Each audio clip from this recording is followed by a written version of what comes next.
Every time I pressed record, I felt like I was gonna throw up.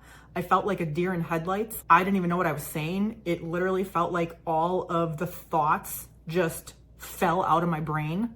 So if you're in that phase right now where you can relate to that, I wanna let you know that getting comfortable on camera is a skill that you can learn. It's not like you just wake up one day and start talking to the camera naturally and don't feel awkward at all and don't have that like pukey feeling. It takes practice. And I know you're probably like, ugh, but I don't want to practice because I feel awkward and I feel sick to my stomach and I can't even practice because the thoughts fall out of my head. Like, I totally get that. So let me break it down for you, and I'll tell you just a little bit about my journey and how I got comfortable on camera. Step one is to really understand why you're doing it in the first place. When I first started making videos for social media to start learning how to create content and do social media marketing, I had a really strong why. And my why was bigger than my fear of doing it. And I think that's critical, because if you don't know why you're making videos in the first place and like what your end goal is, then that fear will be louder. So my why was, I was a recently divorced single mom starting my life over with a 1-year-old, and my burning desire was like, I need to set up an online business for myself because I want to be a stay-at-home mom and I want to be able to work around my daughter's schedule. And then I was like, well, I better figure out how to do this content creation thing, because if you want to have a business online, you need to be online, you know? So that desire of building an online business so that I could be the mom I wanted to be and build the lifestyle that I wanted to build when I was starting completely over from scratch, that was the why. That's how I started just pressing that record button on my phone and talking to the camera and letting go of all of the fear and self-doubt that I had, because I was working towards building something really meaningful and really important to me. So if you're just getting started making videos, getting into this content creation game, like, ask yourself why. What is your bigger purpose for doing this? And in the moments where it feels really hard, remind yourself of that. Remind yourself of why you're doing that. Now, the second thing is, make it really simple for yourself. So when I first started creating video content, I started on Facebook and I went live. And not only that, I started going live inside of a private Facebook group. So instead of on my personal profile at the beginning, because I wasn't quite comfortable, I was in a private Facebook group where I felt really comfortable and surrounded by like-minded people who were supportive and cheering me on. That was really helpful. And what I did was I just had the mindset of like, I'm just gonna show up. I'm just gonna practice showing up online. And I would go into that group, I would hit the live button, and I would just start talking and sharing like whatever was on my mind. I would share a story. I would share maybe like a struggle I had just that morning and what the struggle was and how I overcame it. I was just sharing, and I was just practicing speaking to the camera. I was just practicing building that muscle of being able to talk to the camera and not feel like I was gonna throw up. And the more I did it, the more comfortable I got. I stopped feeling nauseous every single time.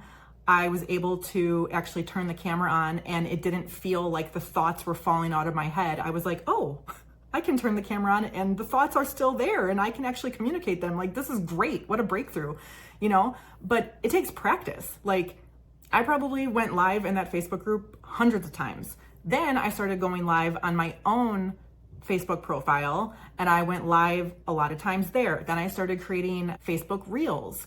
I was getting more and more comfortable, and it just took practice. It just took putting in the reps. And then once I started going down the Facebook Reels rabbit hole, I got super into that. And I was like, dude, content creation is super fun. I love making videos. I got really into editing, you know, adding on different layers, like adding text on screen and adding music in the background and just having fun with it. And it really started to be this like creative outlet for me, and I started to fall in love with it. And then after a year of creating content on Facebook, then I expanded to YouTube, and now I have hundreds of videos on my YouTube channel, and I consider myself to be a full-time content creator. Like, I actually make a full-time living at this, and that's a different video, but creating content has given so much to my life, and it has, because I was able to push through the fear and I had that strong why, I have been able to get the end result of why I started hitting record in the first place. I was able to set up a business during my daughter's naps. So that's pretty crazy. Creating content will change your life. It will open so many doors. It'll help you grow in so many unexpected ways. Another thing I'll say about going live is that I highly, highly recommend it, like when you're first getting started, because when you hit that go live button, it's like you're just forced. You're thrown into the pool, into the deep end, and you just have to swim. And when you're live, there's no time to overthink it.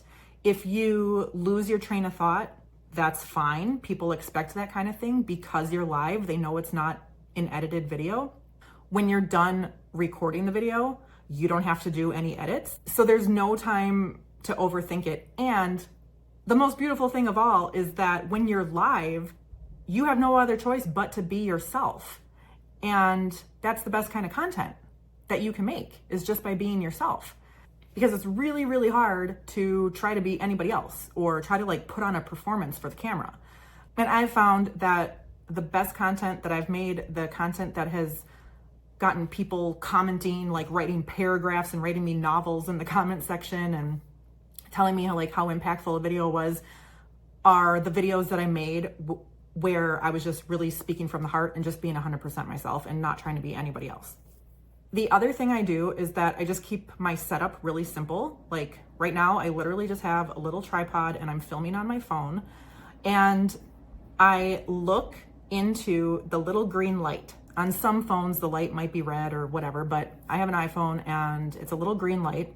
And I know, like, I've heard that when you film with the back camera, it's actually like a better quality, but I find that really difficult. I need to look at the light. That's how I've practiced it. That's how I feel comfortable doing it. And so it's like, okay, maybe the resolution is a little bit less than if I were to flip the phone around and use the back camera, but I've just practiced this thousands of times that this is just how I do it now. And yeah, so find a way that works for you.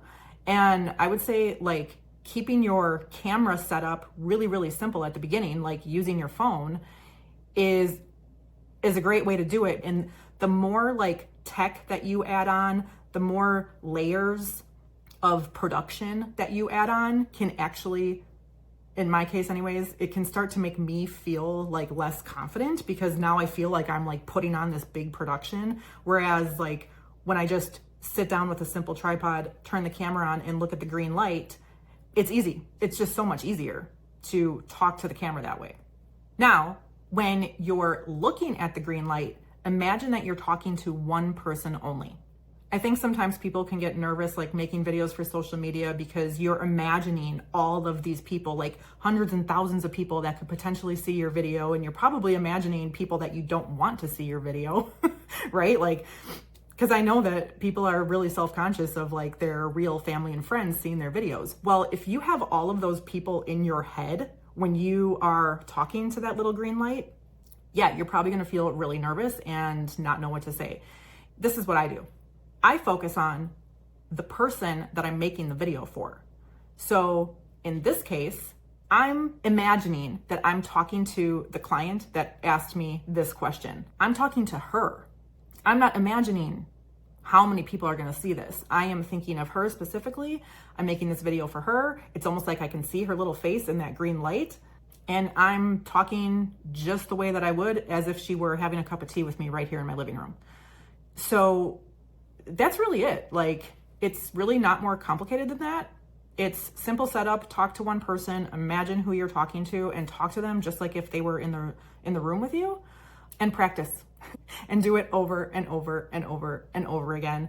And eventually You will come out on the other side if you stick with it long enough. If you're really, really grounded in that why of like, why are you doing this in the first place? If you really know that, then it just takes practice and you'll get over that fear and you will show up. You'll sound natural on camera. You will feel confident and it'll change your life. Now, if you're absolutely terrified of posting your videos on social media, I totally understand what that feels like. I used to feel the same, and I actually made another video talking exactly about that and how I got over it. So that would be the perfect video for you to watch next. Thanks for watching. See you next time.